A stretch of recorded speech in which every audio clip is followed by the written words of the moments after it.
lovelies, it's Lex, and I have the second part of our Brindle Rose speed build here. So this is going to be mostly just furnishing, and then I ended up adding a couple extra other things to the like outside landscapey type business, but this is mostly just going to be interior designing here.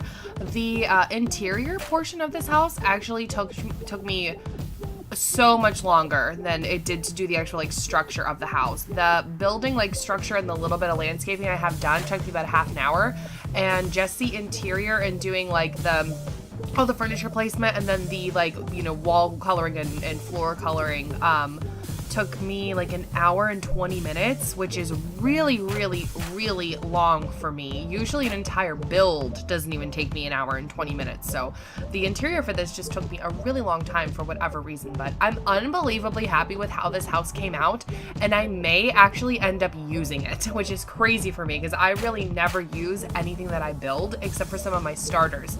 I don't know why.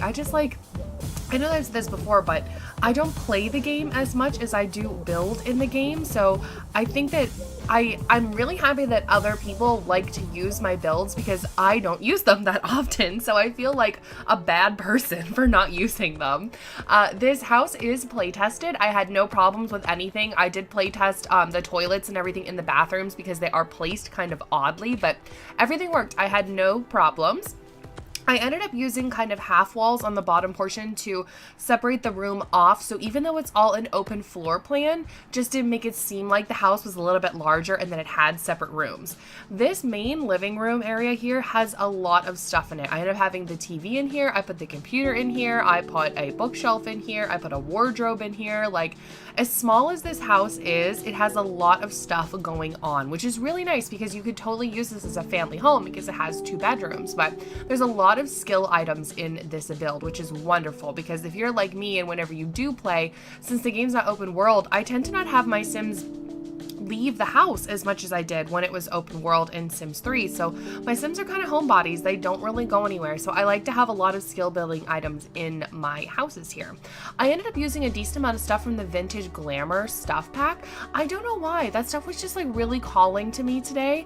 And the house kind of has like a rustic slash vintage feel to it is kind of what ends up being the like design in general, like all the kind of stuff that's in the house, but that wasn't done for any particular reason. It's just how it ended up with the furniture that I ended up I liked for in the space. But those are the 2 packs I ended up using the most probably for the interior design here. But teal and blues end up being an accent color kind of throughout the entire home. I don't know why either. That's just what I was going for today. And I put all the little like sugar skulls up in the curio cabinet just because it is Cinco de Mayo today while I'm recording this, so they were like really interesting to me at the moment.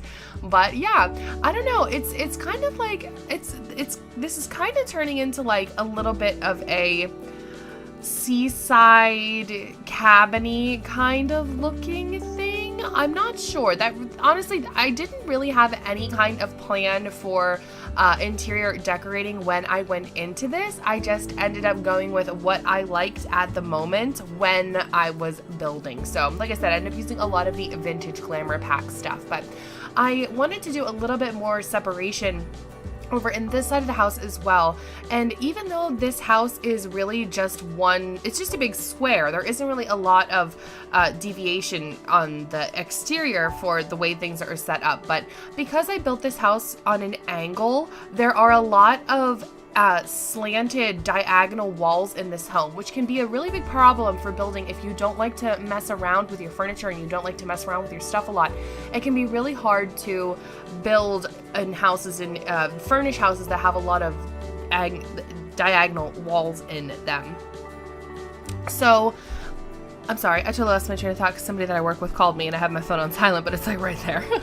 So we have our kitchen and then we have our little separate dining room. Again, I use like minty and teal colors as the accent colors.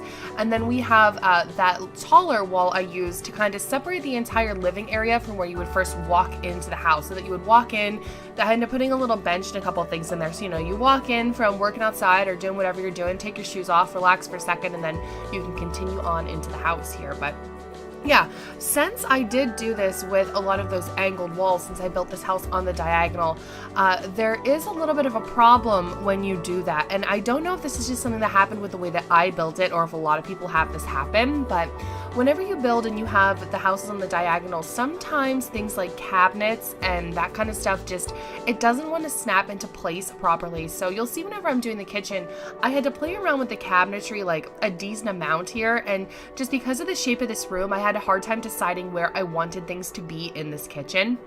I do really like how it came out, but because of where I put the stairs, it kind of limited the space options that we had for doing our kitchen. So this kitchen is a lot smaller than a kitchen that I would normally end up doing, and it doesn't have as much clutter in it as one of my kitchens normally would. But I was gonna do custom placement of those tall cabinets anyway, but you'll see whenever I'm going in here, like that far left cabinet, it didn't want to snap into place correctly like it should have. And whenever I'm trying to do the ones above the stove here, they just don't want to snap into place perfectly like they should be doing. So I think that has a lot to do with, like I said, it being built on a diagonal, and I don't know if that's something that is like able to be fixed. I don't use mods really at all, so I don't know if that's something that's able to be fixed with a mod if you are somebody that is like into the modding community and that kind of thing.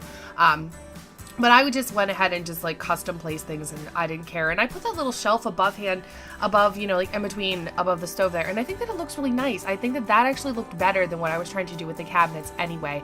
And then I just custom placed our far left-hand cabinet here because I wanted that big bay window going out onto the front deck there to be nice and open and airy. And since the house is so small, I didn't want it to feel like it was really like enclosed and, you know, just tight feeling. I wanted it to feel really nice and open, even though it's not a giant, huge house. And I think that the flow of the house is really well, and that ended up working out really well in my favor, and that it does seem bigger than it definitely is. But this is just our little walking in area here. I did have the show hidden objects cheat on, so there were a couple things that I used in the house that may not necessarily show up if you don't have that turned on, or you may not have even seen them if you don't turn it on whenever you're building. But one of them is this hospital cabinet that I'm going to be using here that came with the Get to Work pack.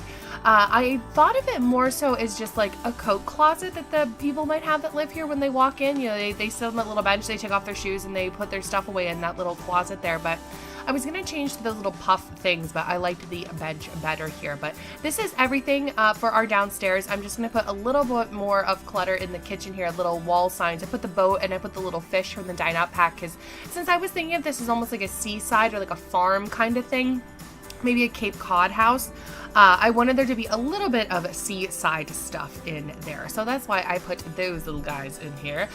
So we're going to start working on our upstairs here, I believe. I'm just going back and forth and making sure that I'm using the same hardwood floors. And I end up using the exact same stuff in this bathroom up here as well. And I realized that I hadn't put a window in that bathroom, so go ahead and put one in.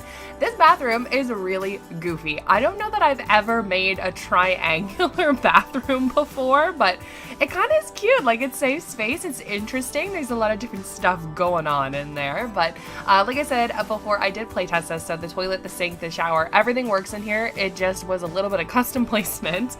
I thought that these like rustic looking beds would look really nice in this house. So I used the blue like Starry Night Van Gogh bedspread one in this like master bedroom, and then the other one I used the bedroom that's just like the medium wood color and then the red bedspread. I was kind of toying around with if I wanted to make that second bedroom a kid's bedroom or a really large nursery or whatever, and I ended up setting it up just like another adult's bedroom or like a guest bedroom. But you could very easily take that stuff out and it would be a wonderfully large nursery, toddler's room, kids room. You could definitely even fit twins in there. It's a really nice size room if you were doing it for kids. As an adult room, it's a little bit small, so it definitely would just be like a guest bedroom kind of thing. And I don't believe I mentioned it at the beginning of the build here, but the house ends up coming in at around 80,000 simoleons, which I was so surprised about. I thought that was unbelievably cheap for everything that I was putting into this house, and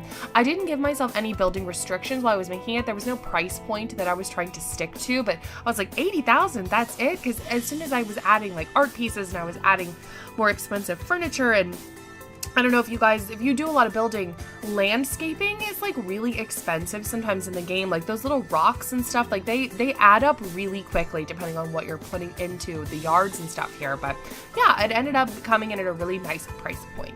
So in our master bedroom, we have our bed, the dresser, and then I have a treadmill, and then we have those nice big French doors that open out onto our upper balcony here. I ended up doing the one little seating area. There is the art easel and then the yoga mat. And I was thinking about switching these, and I was thinking, oh, if you were doing yoga, wouldn't it be so nice to like be sitting in the sun while you were doing it, or you know, laying in the sun while you're doing your yoga or whatever. But I just switched it back to the way that it was. I put some wind chimes out here. I don't know if you noticed, I did have the like garden plots up there, but I didn't like what they looked like, so I ended up moving them, and they are just around the back of the house here. So there are still garden plots on this house if you were thinking about using this as like a little farm, or you know, like a nice little retreat for like an elderly couple of your Sims or whatever. This would be a great house to have like your Sims grandparents move into, and then you want to like have the kids go visit and just go away for a little while. Like this would be a really good house, I think, to have be like a grandparents house for your Sims to come visit all the time, like go fish in the pond or go garden or whatever, but none of this stuff is on their property. That's a good idea, Alexis. Why did you not think of that until right now?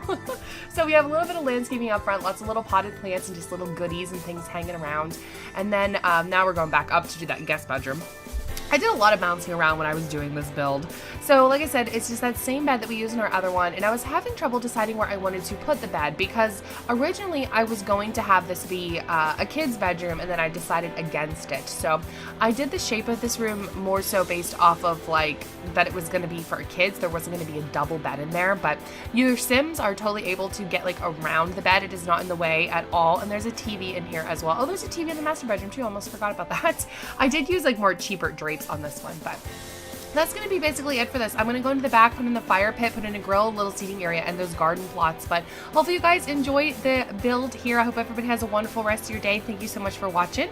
As always, please feel free to leave me suggestions in the comments down below for any questions that you have about building. Or if you have any specific builds you'd like me to do, just leave me a request in the comments for what you're looking for your build. And then give me your gamer tag for the Sims 4 gallery so that I can tag you in the room or the house or whatever so that you're able to find it. But have a fantastic rest of your day, guys, and I will see everybody in the next video.